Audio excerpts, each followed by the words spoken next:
समाजाचा शिल्पकार असं शिक्षकाला म्हटलं जातं। समाजामध्ये सर्वोच्च स्थान असलेल्या शिक्षकाला आज या सर्वोच्च पदावरती पाहून सभागृहातल्या आम्हा सर्व शिक्षक आमदारांना हर्ष झालेला आहे।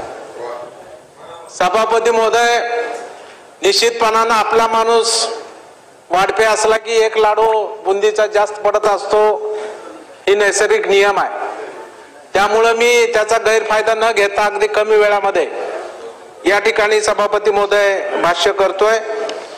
बाब क्रमांक 5 ते 13 पर्यंत गृह विभागाच्या मागण्या या ठिकाणी ठेवलेल्या आहेत। त्यामध्ये पोलीस स्टेशन ही सभापती महोदय अद्ययावत केली पाहिजेत। अनेक पोलीस स्टेशनला इमारती नाहीत, त्या ठिकाणी गेल्यानंतर ई कंप्लेंटची आपण सुविधा त्या ठिकाणी आणलेली आहे, पण ती पण आता सगळीकडे झालेली नाही, ती सुद्धा त्या ठिकाणी पूर्णपणाने झाली पाहिजे। आणि सातत्यानं या सभागृहामध्ये प्रत्येक अधिवेशनामध्ये पोलीस वसाहतीचा प्रश्न त्या ठिकाणी निर्माण होतोय सभापती महोदय। त्यामुळं महाराष्ट्र शासनानं एक बृहत आराखडा करून या राज्यातल्या पोलिसांना किती घराची आवश्यकता आहे त्या दृष्टीनं एक आराखडा तयार करून याचा टाइप प्लॅन करून ही सुद्धा पोलिसांना घरं देण्याच्या बाबतीमध्ये एक धोरणात्मक निर्णय सुद्धा सरकारनं घ्यावा, अशी सुद्धा सभापती महोदय विनंती या माध्यमातून मी या ठिकाणी करणार आहे। त्याचबरोबर शेवटी हे सगळे आपल्या रक्षणाचं काम करण्याचं काम हे पोलीस त्या ठिकाणी करत असतात आणि म्हणून दिवस रात्र खाडापारा सभापती महोदय त्यांचा असतो।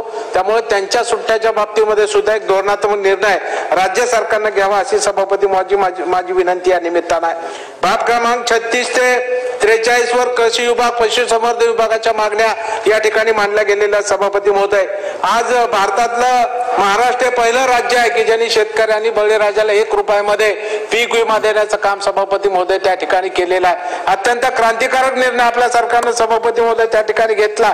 परंतु त्याचबरोबर जी ठिबक सिंचन योजना आहे त्याला जे अनुदान त्या ठिकाणी दिलं जातं ते अनुदान अजून वर्षानुवर्ष त्या ठिकाणी मिळत नाही, अनेक वर्षाची थकबाकी आहे। त्यामुळे हे अनुदान सुद्धा दरवर्षी मागेल त्या शेतकऱ्यांना देण्याचं काम सुद्धा शासनानं करावं, अशी सुद्धा सभापती माझी सूचना या ठिकाणी आहे। आज कोपरा सारखी योजना सरकार केंद्र सरकारच्या माध्यमातून राज्य सरकार राबवत आहे आणि त्याच्यामध्ये अनेक राज्यातली गावं पहिल्या टप्प्यात घेतलेली होती, परंतु आता जेव्हा पोखरा 2 त्या ठिकाणी आला त्याच्यामध्ये सुद्धा तत्कालीन कृषी मंत्री धनंजय मुंडे साहेबांना आम्ही विनंती केली आणि त्यामध्ये मराठवाड्यातल्या बऱ्याचशा गावाचा समावेश झाला, त्यामध्ये माझ्या पळसप या गावाचा सुद्धा समावेश झालेला आहे। परंतु या निमित्तानं माझी सरकारला विनंती राहील की राज्यातले जे काही इतरही राहिलेली गावं असतील ती सगळी गावं त्या पोखरा योजनेमध्ये आणण्याचं काम भविष्यामध्ये केलं पाहिजे, ही सुद्धा सभापती माझी मागणी या निमित्तानं आहे।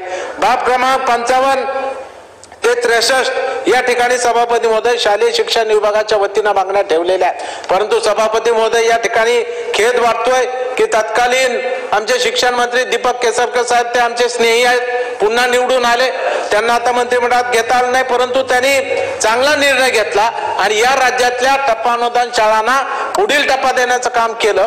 जे 20 वर होते त्यांना 40, जे 40 वर होते त्यांना 60 वरच्याला 80 आणि ज्यांना पात्र झाले त्यांना 20% अशा प्रकारचा टप्पा दिलेला आहे। परंतु त्यासाठी जो काय आवश्यक निधी 926 कोटी रुपये लागणार होता त्याची आर्थिक तरतूद या अधिवेशनात सभापती मध्ये पुरवणी मागण्यात व्हायला पाहिजे होती, परंतु निवडणुका झाल्या, लाडक्या बहिणींच्यामुळं हे त्रिमुर्गी सरकार सत्तेवरती आलं, परंतु सभापती महोदय मंत्रिमंडळ त्या ठिकाणी जरी तयार झालं असलं तरी खातेवाटप झालेलं नसल्यामुळं त्या ठिकाणी ही पुरवणी मागणीमध्ये त्याचा अंतर्भाव होऊ शकला नाही। ही जरी खेदाची बाब असली तरी येणाऱ्या अर्थसंकल्पात नक्कीच येणारे अर्थमंत्री आमचे नेते अजयदादा पवार साहेब ही मागणी मान्य करतील असा विश्वास या निमित्तानं मला सभापती महोदय या निमित्तानं या ठिकाणी आहे। त्याचबरोबर आज 1 नोव्हेंबर 2005 पूर्वी 5 मिनिटं उद्या सभापती महोदय 5 मिनिट पण झाले, मी संपवतोय अगदी वेळेमध्ये, 5 मिनिटं उद्या मोज, माझं लक्ष घड्याळाकडे आहे माझं लक्ष।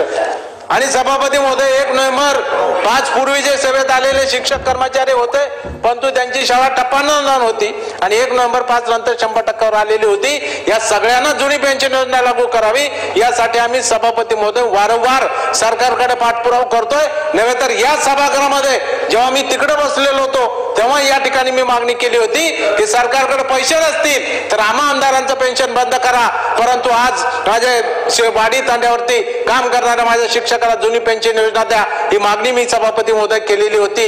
माननीय मुख्यमंत्र्यांनी दखल घेतली, फडणवीस साहेबांनी दखल घेतली, अर्थमंत्री म्हणून अजितदादा पवार साहेबांनी दखल घेतली आणि समिती स्थापन केली. आता अहवाल आलेला आहे, त्यामुळे तो निर्णय झाला पाहिजे. ही सुद्धा मागणी माझी शेवटची सभापती महोदय मुद्दा मांडतो आणि थांबतो.